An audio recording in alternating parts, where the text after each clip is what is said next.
no final da década de 90, 98, 97, ele tinha essa ação com trânsito em julgado. E já havia a decisão do STF dizendo que o tributo era devido. Mas ele estava com ação com trânsito em julgado. E a Receita Federal, de vez em quando, mandava umas cartinhas para ele. Olha, eu só tenho que pagar a contribuição e tal. Aí ele, não, mas perguntava para o advogado que tinha entrado com a causa. O advogado, não, tem a coisa julgada, isso daí não liga para essas cartas, não. Ele jogava as cartas fora. Quando foi em 99, foi publicada a lei do primeiro refis. E aí ele pensou, não, pode ser o caso de colocar essas dívidas nesse tal desse refis e tal. Aí consultou quase todos os advogados da cidade. E quase todos disseram, o senhor é louco, o senhor tem uma sentença com trânsito em julgado. Botar no refis? Claro que não. Detalhe, a Fazenda tinha entrado com a rescisória e tinha perdido. A rescisória tinha sido julgada improcedente. E aí, os advogados diziam, ora, tem uma sentença com trânsito em julgado, a Fazenda entrou com a ação rescisória e perdeu, o senhor não vai colocar isso no refis? Não, não pague isso não e tal. Aí, tudo bem. Aí se passaram mais alguns anos. Quando foi lá pelo meio da primeira década do século XXI, ele foi surpreendido com a notícia que o advogado dele, da época, deu para ele, de que a ação rescisória ia ser julgada de novo. Aí ele disse, mas como assim julgada de novo? Eu não coloquei as dívidas no refis, não fiz nada. Não, mas ela vai ser julgada de novo. O que aconteceu foi que ela foi julgada improcedente no TRF, a Fazenda entrou com ação com recurso para o STJ, e o STJ mandou o TRF julgar de novo, porque, na verdade, o TRF não tinha julgado improcedente, ele não tinha conhecido da ação. E o STJ disse, conheça da ação e julgue. E aí o advogado ligou para dizer isso para ele. E aí os senhores imaginam, os senhores que estudam direito já há algum tempo, que acham esse assunto complicado. Imaginem um empresário que não entende nada de direito, o assunto dele é o negócio dele, consulta vários advogados, todos dizem para ele que o tributo não é devido, que tem uma sentença com trânsito em julgado, todos os recursos já foram esgotados e tal, ele confia naquilo, fica sem pagar, tem a oportunidade de pagar no refis e não usa, e aí depois diz, não, mas a rescisória, que não foi conhecida, agora vai ser julgada, e talvez o senhor tenha que pagar todo o atrasado, com multa e juros e tudo mais. Ele colocou na ponta do lápis, apurou quanto é que ele ia ter que pagar e ia ter que fechar a empresa dele. Aí ele ficou desesperado, entrou na faculdade de Direito, professor Sapai, passou a cursar a graduação em Direito, concluiu a graduação em Direito e adivinha qual foi o tema do TCC dele? Coisa julgada em matéria tributária. Fez um TCC muito bem feito sobre coisa julgada em matéria tributária. Mas o caso dele, o que aconteceu foi o seguinte, colocou-se perante o TRF da 5ª Região, que é o que tem jurisdição na maior parte dos estados do Nordeste, inclusive do Ceará, colocou-se na ação dele a seguinte tese: deixá-lo sem pagar a contribuição social para o resto da vida, realmente pode ser contrário à isonomia, à livre concorrência. Mas fazer com que ele pague a contribuição social desde que o Supremo mudou de ideia, é também tornar a letra morta a própria garantia da coisa julgada. Afinal, ele tinha uma decisão com trânsito em julgado e o Supremo proferiu um entendimento contrário em sede de recurso extraordinário, sem efeitos erga omnes. A decisão não tem efeito sobre ele. Então, se pedia ao TRF que julgasse a ação rescisória, mas julgasse a ação rescisória para que ele tivesse que pagar o tributo a partir do julgamento da ação rescisória, que no caso dele se deu em 2007, salvo engano. É a ação rescisória 206 do Ceará. A R206 do Ceará, os senhores podem consultar no site do TRF da 5ª Região. Essa ação rescisória ainda não transitou em julgado, porque a Fazenda entrou, naturalmente, com recurso extraordinário contra essa decisão, querendo que esse contribuinte pague o tributo para todo o passado. Mas ele ficou morto satisfeito com essa decisão. Pagar a partir de 2006 está ótimo. E aí já atendeu em parte ao que ele queria. Mas talvez a melhor solução para isso seja a de permitir que a Fazenda ajuize a ação prevista lá no artigo 471 do Código de Processo Civil. Nenhum juiz, diz o artigo 471, nenhum juiz decidirá novamente as questões já decididas, relativas à mesma lide, salvo 1. Se, tratando-se de relação jurídica continuativa, sobreveio modificação no estado de fato ou de direito, caso em que poderá a parte pedir a revisão do que foi estatuído na sentença. A Fazenda poderia, ajuizar uma ação de revisão da coisa julgada, argumentando com a alteração na jurisprudência do STF a respeito do assunto e pedindo ao juiz que revisse a questão já decidida, e essa ação de revisão da coisa julgada tem sempre necessariamente efeitos ex nunc, ou seja, só da revisão para frente é que a situação seria modificada. Isso é uma forma de conciliar, de um lado, o passado, que fica resguardado, e aí se preserva a segurança jurídica em relação ao passado, e se preserva a isonomia e a livre concorrência e a igualdade entre os contribuintes em relação ao futuro. Seria uma solução. E essa solução é confirmada ou reforçada pelo artigo 146 do CTN. Se nós pudermos colocar na tela o artigo 146 do CTN. Só para chamar a atenção do nosso aluno, porque, diante das três possibilidades aventadas pelo professor, esta é a que menos atende aos interesses fazendários, sobretudo porque ela lida com a questão do tempo de modo a preservar, não é, o ato, podemos dizer, o ato jurídico perfeito, o direito adquirido na visão do contribuinte. Mas, professor Hugo II, até que ponto que essa solução, antes de você mostrar o 146, ela tem a confirmação, a ratificação no plano doutrinário, também no plano jurisprudencial? Ela é de fato, uma solução que pode ser defendida pelo nosso aluno com argumentos doutrinários, jurisprudenciais? Com argumentos doutrinários, sim. Certo? Sim, professor Sabac. Com argumentos jurisprudenciais, nós vamos já...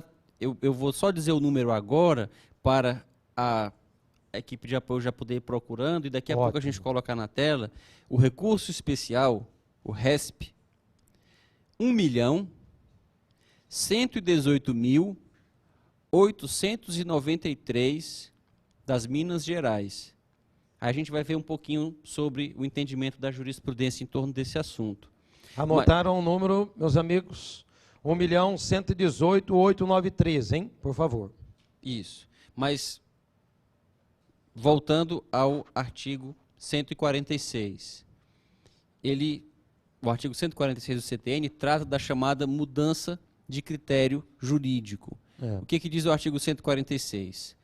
A modificação introduzida de ofício ou em consequência, notem bem, de decisão administrativa ou judicial, nos critérios jurídicos adotados pela autoridade administrativa no exercício do lançamento, somente pode ser efetivada em relação a um mesmo sujeito passivo, quanto a fato gerador ocorrido posteriormente à sua introdução. Ótimo. Então, esse artigo trata da chamada irretroatividade de um novo entendimento. A Fazenda vinha adotando um entendimento no cálculo e na cobrança do tributo. Se ela resolve mudar esse entendimento, seja porque mudou jurisprudência, seja por que motivo for, essa mudança não pode ser retrooperante. Então, nós poderíamos defender uma tese, professor Sabac, intermediária, que não seria, digamos, tão desfavorável aos interesses da Fazenda, que seria a seguinte: ela não precisaria entrar com uma ação de revisão dos efeitos da sentença do 471. Ela poderia simplesmente notificar o contribuinte. Senhor contribuinte, tendo em vista a mudança no entendimento do Tribunal, do Supremo Tribunal Federal, Vossa Senhoria fica obrigado ao pagamento do tributo a partir da data X, porque foi alterado o entendimento assim, assim, assado. De qualquer modo, ela não precisaria entrar com rescisória, até porque isso pode acontecer mais de 2 anos depois do trânsito em julgado, mas dessa mudança para frente é que o tributo vai poder ser cobrado em relação a fatos geradores posteriores, mas nunca em relação a fatos geradores anteriores. Contando a mora a partir daquele momento, né? Exatamente, professor Sabac, contando a mora a partir daquele momento, porque o grande problema é a partir de quando se pode contar a mora. Não é razoável dizer que o contribuinte está em mora a partir do julgamento do STF, se esse julgamento foi em sede de recurso extraordinário, que só produz efeito entre as partes. Eu não posso exigir que os contribuintes fiquem todo dia com consultando a jurisprudência para saber que tem um processo com outras partes que implica mudança no entendimento para eles já começarem a recolher o tributo dali para frente. Se fosse no MADIM ou no ADC, que tem efeitos erga omnes, tudo bem. O contribuinte já voltaria a recolher o tributo em relação aos fatos posteriores, porque aquilo equivale a uma lei nova. Mas sendo em recurso extraordinário, sem efeitos expansivos, sem súmula vinculante, sem repercussão geral reconhecida para que tenha esse efeito expansivo, a decisão precisaria contar, no mínimo, com uma intimação fundada no artigo 146 do CTN para que o contribuinte voltasse a recolher o tributo dali para frente. Mas eu vi que a monitoria já achou o acórdão. Se nós pudermos colocar o acórdão na tela... Não sei se ele fica visual para o Brasil, né? Ele fica? A ementa, a monitoria... Bom, não sei se vai dar. Bom, daqui a pouquinho. Tem como a ementa, poderia pegar a ementa, jogar num... Não sei se é assim o Brasil consegue. Isso, você pode preparar aí, daqui a pouquinho vem. O tempo, não precisa ser agora, mas pode colocar naquela opção do site do STJ, ementa sem formatação. Aí já vai sair pronto, porque aí está em PDF, vai ser mais trabalhoso. Aí vai ser difícil mesmo. Bom, mas essa decisão, professor Sabag, ela é importante por vários motivos. Ela é interessante porque... É a única que você traz para nós, Hugo? Na verdade, professor Sabag, eu trago essa decisão porque ela foi proferida em sede de recurso repetitivo. Bom, na verdade, o STJ já vinha perfilhando esse entendimento há bastante tempo. Certo. Mas como ele introduziu essa questão na sistemática do recurso repetitivo e foi nesse 1.118.893 das Minas Gerais que ele julgou a questão em sede de recurso repetitivo, foi por isso que eu trouxe só essa, porque se eu trouxesse outras, elas seriam apenas a repetição dessa que foi o julgamento do repetitivo. Acho que já temos algo aí, vamos ver, seguindo o texto para a gente verificar se está legal, Vinícius, para ler. Vamos ver, a ementa, bom, acho que dá para a gente, ela não está assim formatada, mas normal, acho que dá. Um pouquinho mais ali, acho que vai ficar legal. Isso. É interessante, nós lemos a partir desse item 1. Vejam só. Discute-se a possibilidade de cobrança da contribuição social sobre o lucro líquido, CSLL, do contribuinte que tem a seu favor decisão judicial transitada em julgado, declarando a inconstitucionalidade formal e material da exação conforme concebida pela Lei 7689 de 88, assim como a inexistência de relação jurídica material a seu recolhimento.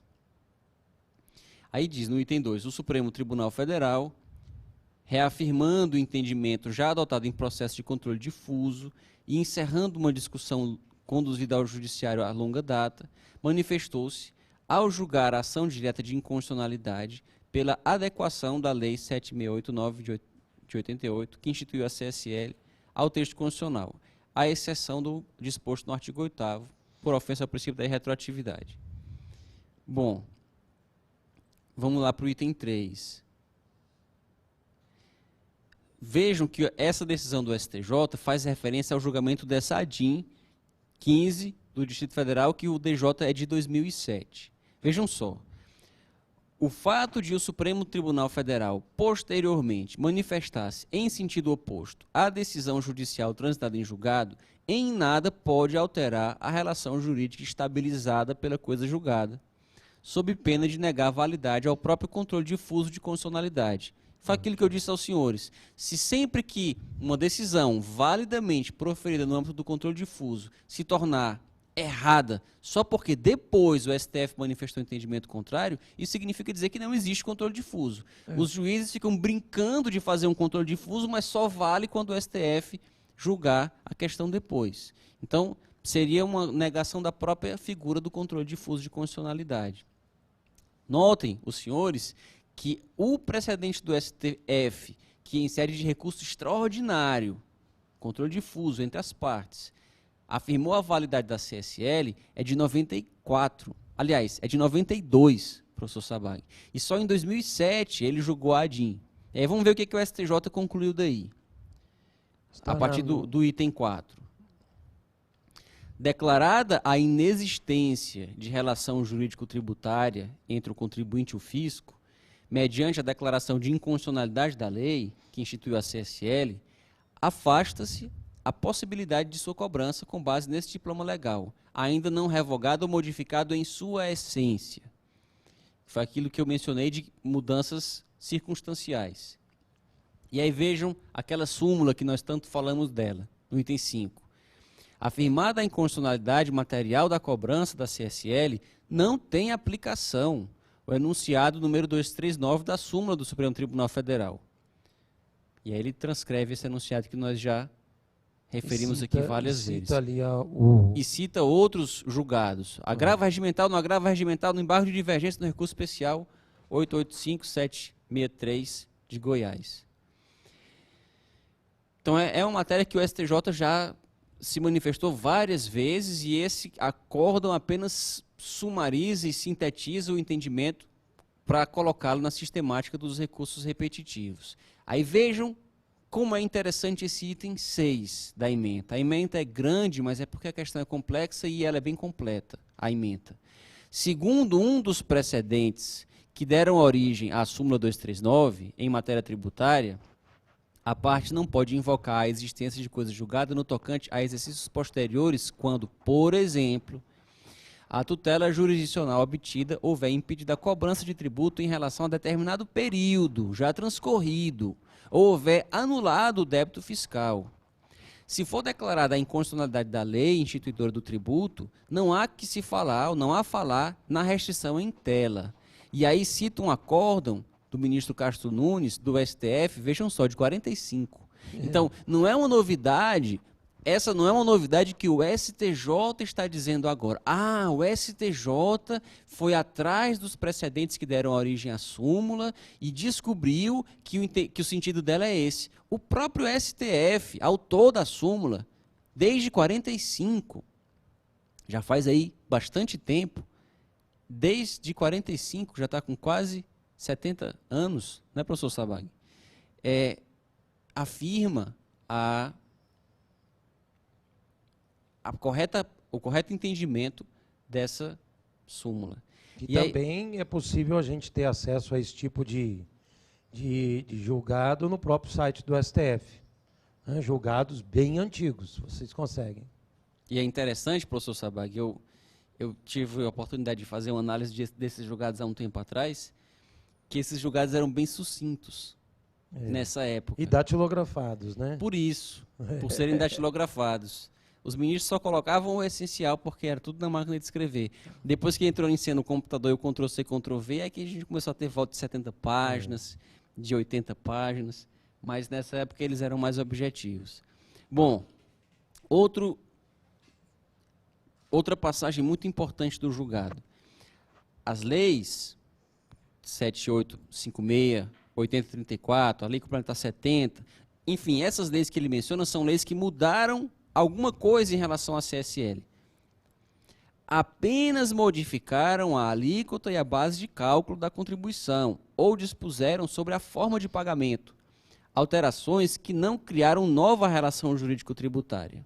Por isso, está impedido o fisco de cobrar a isenção relativamente aos exercícios de 91 e 92 em respeito à coisa julgada material. Então, o fisco não pode dizer, a coisa julgada se aplica enquanto não for modificada a lei, mas aqui foi modificada a lei. Só que foi uma modificação que não modificou a norma na qual se apoiou a sentença. É mais ou menos, voltando para aquele exemplo da viúva que tem uma casa com valor histórico naquela cidade, imagine que é alterada a lei, o município faz uma nova lei para consolidar toda a legislação do IPTU, lei número tal, muda a alíquota do IPTU, muda a base de cálculo do IPTU, muda uma série de aspectos do IPTU, a forma de lançamento, muda tudo, mas continua a mesma disposição relativa à isenção com casa com valor histórico. Então, a norma que foi fundamento da sentença não mudou, embora a lei numericamente tenha mudado. Foi o que o STJ disse nesse item.